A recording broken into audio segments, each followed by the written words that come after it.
তো আমার তো স্নান টান হয়ে গেছে, আর আমি তো দেখালাম আমি কী কী রান্না করেছি। এবার দেখি মা কী কী রান্না করেছে। তো কোথায় আমার রান্নাঘরে কি করছো?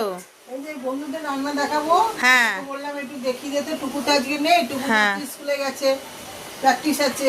তো কি কি রান্না করেছো? সাদা ভাত করেছি, হ্যাঁ আর পাতলা করে কাটাপোনা মাছ দিয়ে, ঢেঁড়স দিয়ে, গাজর দিয়ে, পটল দিয়ে, আলু দিয়ে ঝোল করেছি। আচ্ছা। কেন গাজর আর ঢেঁড়স দিতে হয় কেন? ওই যে গপুর জন্য দিতে হয়। হুম। আর এদিকে করেছি করলা ভাজা। হ্যাঁ। আর এটা তুই নিয়ে এসেছিস বরবটি ভাজা। আবার তুইও এই মাছের ঝোল নিয়ে এসেছিস পটল দিয়ে, আলু দিয়ে। হ্যাঁ। আর এইটা হচ্ছে কালকের পালং শাকের তরকারিটা আছে।